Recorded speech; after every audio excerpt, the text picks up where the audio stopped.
어느 한 버스에서 조폭들이 한 여군을 위협하고 있었습니다. 이쁘다 이뻐. 넌 소국도 초록색이냐? 여군의 목을 조르며 조롱하고 있었습니다. 그때 그거 놓지 못해라며 한 사단장이 버스에 올랐습니다. 한 사람의 용기가 세대를 넘나드는 감동을 만들어낼 줄은 그 누구도 예상하지 못했습니다. 때로는 가장 평범한 일상 속에서 가장 극적인 만남이 이루어지죠. 이것은 바로 그런 이야기입니다. 지금부터 여러분을 놀라게 할 진짜 이야기가 시작됩니다. 잠시만요. 3초만 구독과 좋아요 부탁드립니다. 귀한 시간 어디서 듣고 계신지 댓글 남겨주세요.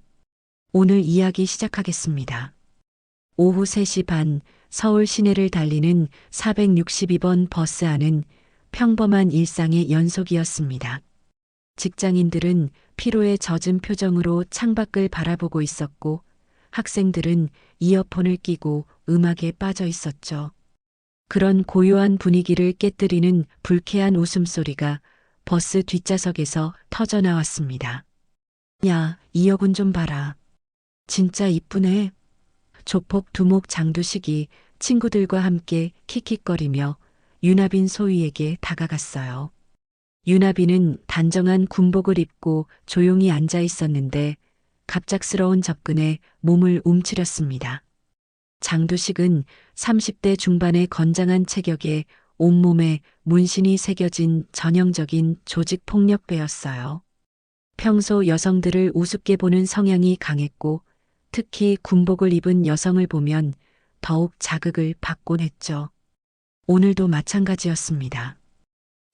저희 좀 비켜주세요. 윤하빈이 떨리는 목소리로 말했지만 장두식은 오히려 더 가까이 다가왔습니다. 버스 안의 다른 승객들은 상황을 눈치채고도 모른 척하며 고개를 돌렸어요. 누구 하나 나서는 사람이 없었죠. 여군이 뭐 대단한 줄 아나? 어디 한번 보자고. 장두식이 윤하빈의 어깨에 손을 올리려던 바로 그 순간 버스 앞쪽에서 차분하지만 단호한 목소리가 들려왔습니다. 손 치우세요. 모든 승객의 시선이 그 목소리의 주인에게 집중되었습니다. 강서희였어요. 평범한 정장 차림의 50대 여성으로 보였지만 눈빛에는 예사롭지 않은 위험이 담겨 있었습니다. 하지만 장두식은 그런 위기감을 전혀 느끼지 못했죠. 아줌마가 뭔데 끼어들어? 가만히 있으라고. 장두식이 강서희를 향해 손가락질하며 소리쳤지만 강서희는 전혀 동요하지 않았습니다. 오히려 조용히 자리에서 일어나 장두식 쪽으로 천천히 걸어갔어요. 그 순간 놀라운 일이 벌어졌습니다. 강서희가 장두식의 손목을 정확하게 잡더니 순식간에 제압해버린 것이죠.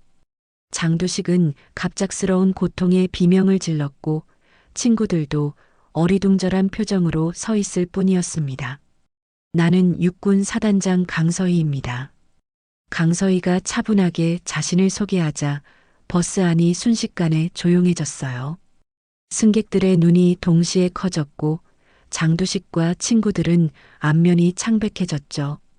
사단장이라는 말의 무게를 이제야 깨달은 장두식 일당은 꼬리를 내린 채 다음 정류장에서 황급히 도망쳤습니다. 버스 안의 분위기가 완전히 바뀌었어요. 승객들은 강서희를 향해 감탄의 시선을 보냈고 윤하빈은 고마움으로 가득한 눈빛을 했습니다. 강서희가 윤하빈 옆에 앉으며 따뜻하게 안부를 물었어요. 괜찮습니까? 네, 정말 감사합니다. 윤하빈이 깊이 고개를 숙이며 답했을 때 강서희의 시선이 윤하빈의 손목 시계에 머물렀습니다. 낡은 군용 시계였는데 뭔가 익숙한 느낌이 들었어요. 강서희의 표정이 순간 변했죠. 시계는 예전 군용 모델로 지금은 단종된 제품이었습니다. 갈색 가죽 밴드는 세월의 흔적으로 색이 발해 있었고 시계 뒷면에는 작은 흠집들이 있었어요. 하지만 여전히 정확하게 작동하고 있었죠. 혹시 그 시계 어디서 구하셨습니까? 강서희의 목소리에는 간절함이 섞여 있었습니다. 이건 할아버지 유품이에요. 돌아가시기 전에 저에게 주셨죠. 윤하빈이 시계를 내려다보며 대답했습니다. 할아버지께서 군인이셨던 적이 있다고 하셨는데 강서희의 마음이 두근거리기 시작했습니다. 설마 하는 생각이 들었거든요. 혹시 성함이 어떻게 되시는지. 유동식입니다. 윤하빈은 제 이름이고요. 그 순간 강서희의 눈에 눈물이 고였어요. 28년 전 그 기억이 생생하게 떠올랐습니다. 1996년 강릉 앞바다에서 벌어진 무장공비 침투 사건 당시의 일이었죠. 버스에서 내린 후 두 사람은 근처 조용한 카페로 향했습니다. 강서희는 계속해서 윤하빈의 시계를 바라보고 있었고 마침내 떨리는 목소리로 입을 열었어요. 소희님, 제가 당신 할아버지를 알고 있습니다. 강서희가 말했습니다. 아니, 정확히는 할아버지께서 제 생명의 은인이세요. 윤하빈의 표정이 놀라움으로 변했어요. 강서희가 천천히 이야기를 시작했습니다. 그때 저는 중이었습니다. 무장공비 수색 작전 중에 적의 총에 맞아 깊은 산속에서 의식을 잃었죠. 피를 너무 많이 흘려서 죽을 뻔했는데 약초를 캐러 온 민간인이 저를 발견했습니다. 바로 유동식 할아버지였어요. 강서희의 기억 속에서 그날의 상황이 되살아났습니다. 할아버지는 부상당한 강서희를 자신의 등에 업고 산길을 내려갔어요. 병원까지 데려다주고 회복할 때까지 매일같이 문병을 왔죠. 할아버지께서 이 시계를 저에게 주셨습니다. 군인은 시간을 지켜야 한다면서요. 강서희가 자신의 손목 시계를 보여주었어요. 윤하빈의 시계와 똑같은 모델이었습니다. 강서희의 회상이 계속되었습니다. 1996년 9월 10일 새벽 강릉 앞바다로 침투한 북한 무장공비들을 수색하는 작전이 진행되고 있었어요. 당시 중이었던 강서희는 수색팀을 이끌고 깊은 산속을 수색하던 중 적과 마주쳤습니다. 적 발견, 교전 개시. 강서희가 무전기에 대고 외쳤지만 적의 기습 공격에 왼쪽 어깨와 다리에 총상을 입었어요. 동료들과 떨어진 상황에서 의식을 잃고 쓰러졌죠. 얼마나 지났을까 강서희는 누군가가 자신을 흔드는 느낌에 깨어났습니다. 눈을 뜨니 수염이 덥수룩한 50대 남성이 걱정스러운 표정으로 자신을 내려다보고 있었어요. 바로 유동식이었습니다. 정신 차렸구나. 많이 다쳤어. 유동식이 강서희의 상처를 살펴보며 말했어요. 이대로 두면 위험해. 우선 우리 집으로 가자. 강서희는 거부하려 했지만 몸을 움직일 수 없었습니다. 유동식은 강서희를 자신의 등에 업고 산길을 천천히 내려가기 시작했어요. 1시간 넘게 걸어서 작은 시골집에 도착했죠. 아버지, 이 사람이 누구예요? 당시 25살이었던 유태훈이 놀라며 물었습니다. 다친 군인이야. 우리가 도와야 해. 유동식이 단호하게 답했어요. 유태훈은 처음에는 반대했습니다. 민간인이 군사작전에 개입하는 것이 위험하다고 생각했거든요. 하지만 아버지의 결심이 워낙 확고해서 결국 함께 강서희를 돌보기 시작했죠. 유동식은 오랫동안 한의학을 공부한 경험이 있어서 상처 치료에 능숙했습니다. 직접 약초를 다려서 강서희에게 먹였고 정성스럽게 상처를 소독하고 붕대를 감아주었어요. 이틀 후 강서희의 상태가 호전되자 유동식은 직접 군부대에 연락했습니다. 여기 다친 군인이 있소. 빨리 데려가시오. 군부대에서 구조팀이 파견되어 강서희를 데려갔어요. 그때 유동식이 강서희에게 자신의 시계를 건넸습니다. 이걸 가져가시오. 군인은 시간을 잘 지켜야 하니까. 유동식의 따뜻한 미소가 강서희의 마음에 깊이 새겨졌어요. 할아버지께서 이런 말씀을 하셨어요. 윤하빈이 강서희의 이야기를 들으며 말했습니다. 내가 구한 그 여군이 훌륭한 사람이 되었을 거다. 언젠가 다시 만날 수 있을 거야라고요. 강서희는 더 이상 눈물을 참을 수 없었습니다. 28년간 찾고 싶었던 은인의 소식을 이런 방식으로 듣게 될 줄은 꿈에도 몰랐거든요. 카페에서의 대화가 깊어지면서 윤하빈은 할아버지가 자주 하셨던 말씀들을 떠올렸습니다. 나는 한 번 군인을 구한 적이 있다고 하시며 자랑스러워 하셨던 모습이요. 그때는 무슨 의미인지 몰랐는데 이제야 그 진실을 알게 되었어요. 혹시 유태훈 씨를 아십니까? 강서희가 조심스럽게 물었습니다. 그때 할아버지와 함께 저를 돌봐주신 분인데, 네, 우리 아버지예요. 윤하빈이 깜짝 놀라며 대답했어요. 아버지는 지금 경찰청 수사팀장으로 일하고 계세요. 이번에는 강서희가 놀랄 차례였습니다. 그 어린 청년이 이제는 경찰 간부가 되어 있다니요. 세월의 흐름을 실감했어요. 아버지께 연락드려봐도 될까요? 윤하빈이 휴대폰을 꺼내며 물었습니다. 물론입니다. 강서희가 기대에 찬 목소리로 답했어요. 윤하빈이 유태훈에게 영상통화를 걸었습니다. 화면에 나타난 유태훈은 53살의 든든한 중년 남성이었어요. 경찰 제복을 입고 있었죠. 나빈아, 무슨 일이야? 유태훈이 친근하게 물었습니다. 아빠, 깜짝 놀랄 일이 있어요. 할아버지가 구해주신 그 여군을 만났어요. 윤하빈이 흥분해서 말했어요. 뭐라고? 유태훈의 표정이 경직되었습니다. 윤하빈이 화면을 강서희 쪽으로 돌렸어요. 순간 유태훈의 눈이 커졌습니다. 설마 강서희 중위님이십니까? 유태훈이 떨리는 목소리로 물었어요. 유태훈 씨, 정말 오랜만입니다. 강서희가 감격해하며 인사했습니다. 이제는 사단장이 되었지만요. 사단장님이 되셨다고요? 대단하십니다. 유태훈이 놀라워했어요. 아버지께서 살아계시면 얼마나 자랑스러워 하셨을까. 화면 속 유태훈의 눈에도 눈물이 고였습니다. 어린 시절 아버지와 함께 돌본 그 여군이 이렇게 훌륭하게 성장한 모습을 보니 감개무량했거든요. 내일 저희 집으로 오시겠어요? 아버지의 일기장을 보여드리고 싶습니다. 유태훈이 제안했어요. 그때 일을 기록해둔 것들이 있거든요. 정말 그러고 싶습니다. 강서희가 기쁘게 답했습니다.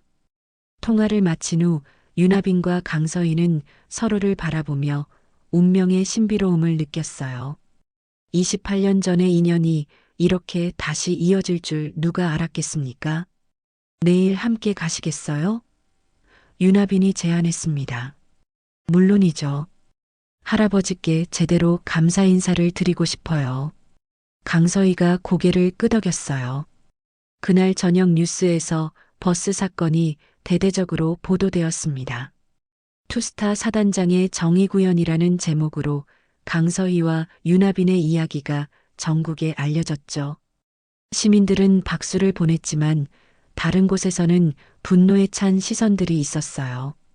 인연이 우리를 완전히 망신시켰어. 장두식이 TV를 보며 이를 갈았습니다. 조직의 후배들 앞에서 당한 굴욕은 장두식의 자존심을 완전히 짓밟아 놓았거든요. 반드시 복수해야 해. 장두식은 평소 자신의 권위를 중요하게 생각하는 인물이었어요. 조직 내에서 서열을 매우 중시했고 특히 여성들을 얕보는 성향이 강했죠. 이번 일로 인해 조직원들 앞에서 체면을 구겼다고 생각했습니다. 형님, 그냥 조용히 넘어가는 게 어떨까요? 상대가 사단장이잖아요. 부하 중 한 명이 조심스럽게 말했어요. 닥쳐. 우리가 이런 식으로 당하고만 있으면 앞으로 조직이 어떻게 되겠어? 장두식이 화를 내며 소리쳤습니다. 장두식은 인터넷을 통해 강서희에 대한 정보를 수집하기 시작했어요. 사단장이라는 직책 때문에 개인정보는 많이 나오지 않았지만 딸이 있다는 사실을 알아냈습니다. 바로 21살의 대학생 강희지였어요. 직접 건드리면 너무 위험해. 하지만 딸은 다르지. 장두식의 눈에 음험한 빛이 돌았습니다. 장두식은 조직원들을 시켜 강희지의 일상을 감시하기 시작했어요. 그녀가 다니는 대학교, 자주 가는 카페, 집까지의 경로 등을 모두 파악했죠. 보통 도서관에서 밤늦게까지 공부하네. 주로 혼자 다니고 부하가 며칠간의 감시 결과를 보고했습니다. 좋아. 화요일에 실행한다. 장두식이 차갑게 말했어요. 한편 강서희는 윤하빈과의 만남 이후 마음이 한결 가벼워졌습니다. 오랫동안 마음에 걸렸던 일이 해결된 기분이었거든요. 하지만 뉴스 보도로 인해 불필요한 관심을 받게 된 것은 조금 부담스러웠어요. 엄마, 뉴스에 나왔던데? 정말 멋있더라. 딸 강희지가 전화를 걸어왔습니다. 과장된 거야. 당연한 일을 했을 뿐이야. 강서희가 겸손하게 답했지만 속으로는 뿌듯했어요. 나도 엄마처럼 멋진 사람이 될래. 강희지의 밝은 목소리가 강서희의 마음을 따뜻하게 했습니다. 하지만 강서희는 몰랐어요. 그 순간에도 장두식의 부하들이 강희지의 대학교 근처에서 강희지를 지켜보고 있다는 사실을 말이죠. 화요일 밤 10시 강희지는 평소처럼 도서관에서 나와 집으로 향하고 있었습니다. 시험 기간이라 늦은 시간까지 공부하는 것이 일상이 되어 있었어요. 하지만 오늘은 뭔가 다른 느낌이 들었습니다. 뒤에서 계속 따라오는 발자국 소리가 들렸거든요. 강희지가 뒤돌아보려는 순간 갑자기 여러 명의 남자들이 나타나 그녀를 둘러쌌어요. 장두식의 부하들이었습니다. 조용히 따라와. 소리 지르면 다친다. 그중 한 명이 협박했어요. 강희지는 순간 패닉 상태가 되었지만 어머니에게서 배운 호신술을 떠올리며 침착함을 유지하려 했습니다. 하지만 상대가 너무 많았어요. 결국 강희지는 검은색 승합차에 강제로 태워졌고 차는 어둠 속으로 사라졌습니다. 다음 날 오전 8시 강서희는 딸과 연락이 되지 않는다는 사실을 깨달았어요. 평소 매일 아침 안부 전화를 하는 강희지가 전화를 받지 않았거든요. 이상하네. 이지가 전화를 안 받아. 강서희가 걱정스러운 마음으로 다시 전화를 걸어봤지만 여전히 연결되지 않았어요. 1시간 후 강서희의 휴대폰에 문자가 왔습니다. 딸을 찾고 싶으면 혼자 와라. 경찰에 신고하면 딸은 죽는다. 그리고 낡은 창고의 주소가 적혀 있었어요. 강서희의 얼굴이 창백해졌습니다. 즉시 강희지에게 전화를 걸었지만 전원이 꺼져 있었어요. 상황의 심각성을 깨달은 강서희는 유태훈에게 연락했습니다. 유태훈 팀장님이신가요? 저는 강서희입니다. 강서희의 목소리에는 다급함이 묻어 있었어요. 사단장님, 무슨 일이십니까? 유태훈이 즉시 상황을 파악했습니다. 제 딸이 납치되었습니다. 도움이 필요해요. 유태훈은 버스 사건 이후 장두식이 보복을 노릴 가능성을 예상하고 있었어요. 조폭들의 행동 패턴을 잘 알고 있었거든요. 지금 어디 계세요? 제가 바로 갈게요. 절대 혼자 가시면 안 됩니다. 유태훈이 단호하게 말했어요. 유태훈은 즉시 경찰서로 달려가 신뢰할 만한 동료들을 소집했습니다. 강서희도 곧 경찰서에 도착했어요. 상황은 파악했습니다. 유태훈이 브리핑을 시작했어요. 장두식이라는 조폭이 버스 사건에 대한 보복으로 강희지 씨를 납치한 것으로 보입니다. 동료 박 형사가 컴퓨터 화면을 가리키며 말했습니다. CCTV 추적 결과 차량이 향한 방향은 외곽 공단 지역입니다. 수사팀의 치밀한 분석 끝에 장두식 일당의 은신처가 파악되었습니다. 도심 외곽의 폐창고였어요.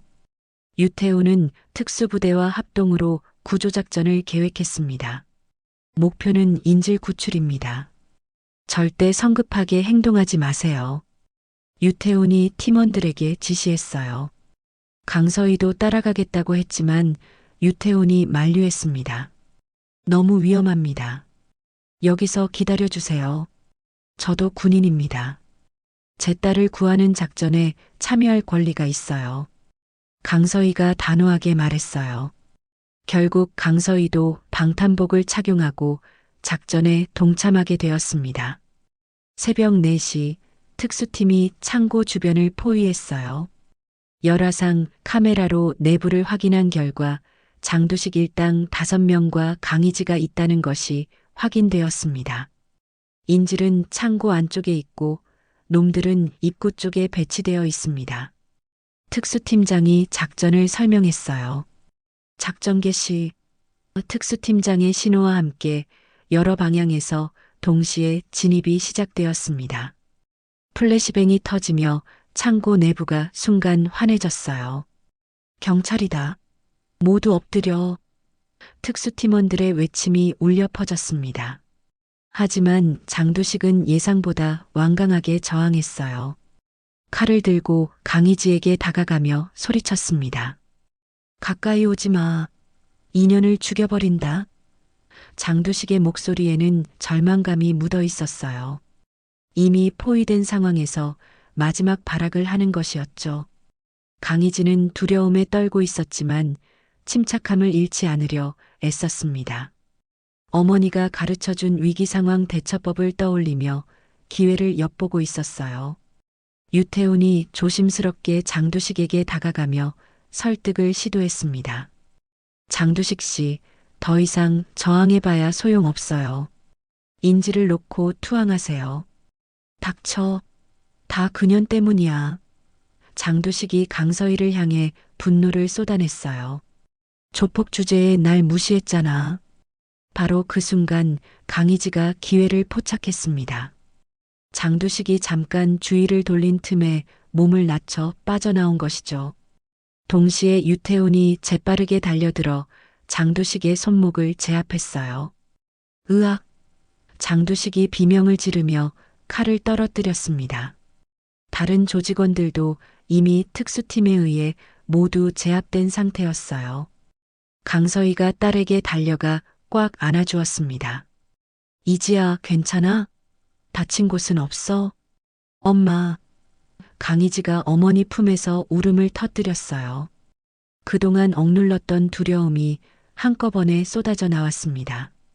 유태훈이 장두식에게 수갑을 채우며 말했습니다. 장두식, 당신은 납치와 협박 혐의로 체포됩니다. 젠장할.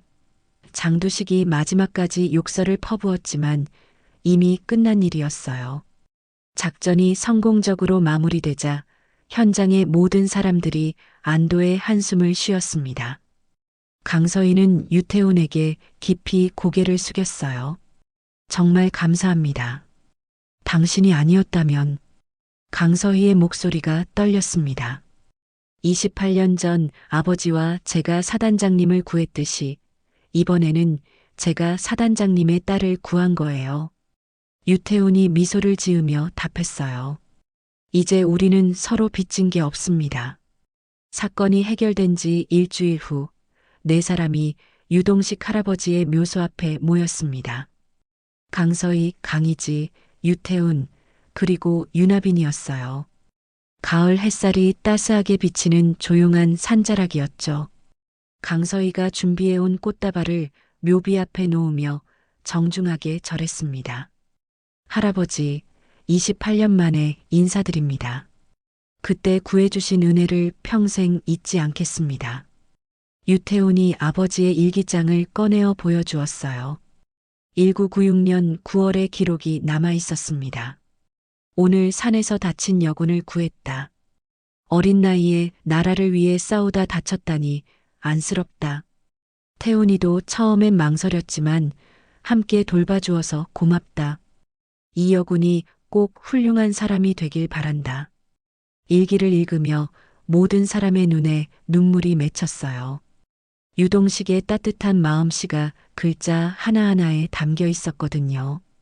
할아버지께서 심어주신 선한 마음의 씨앗이 이렇게 큰 열매를 맺었네요.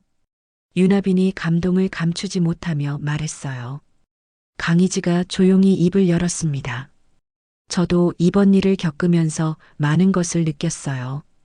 유태훈 삼촌처럼 사람들을 보호하는 일을 하고 싶어졌습니다. 경찰이 되고 싶다는 뜻인가요? 유태훈이 놀라며 물었어요. 네, 정의를 실현하는 일에 참여하고 싶어요. 강희지의 눈빛이 결연했습니다. 유태훈이 주머니에서 뭔가를 꺼냈어요. 그의 첫 경찰 배지였습니다. 28년 전부터 소중히 간직해온 것이었죠. 이걸 당신에게 드릴게요. 유태훈이 강희지에게 배지를 건넸어요. 제가 아버지로부터 받은 선한 마음을 당신에게 전해드립니다.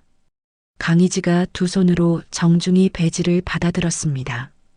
소중히 간직하겠습니다. 강서희가 자신의 시계를 벗어 유나빈에게 건넸어요. 이제 이 시계도 원래 주인에게 돌려드려야겠습니다. 아니에요. 유나빈이 손을 저으며 말했어요. 할아버지께서 사단장님에게 주신 거예요. 계속 차고 계세요. 그럼 우리 모두 같은 시계를 차는 거네요. 강서희가 웃으며 말했어요.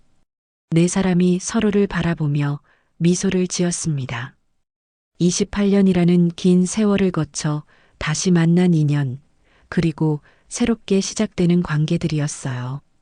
할아버지의 작은 친절이 이렇게 큰 선순환을 만들어냈네요. 유태훈이 감개무량하게 말했어요. 유동식의 무덤 앞에서 네 사람은 약속했습니다. 받은 사랑을 다음 세대에게 전해주겠다고, 정의와 선함을 실천하며 살아가겠다고 말이죠. 바람이 불어와 나뭇잎들이 살랑거렸어요. 마치 유동식 할아버지가 하늘에서 흐뭇하게 바라보고 계시는 것 같았습니다. 그의 작은 용기가 세대를 넘나드는 아름다운 이야기를 만들어낸 것이었죠. 하늘에는 구름 한 점 없이 맑은 가을 하늘이 펼쳐져 있었고, 네 사람의 마음에도 따뜻한 희망이 가득했습니다.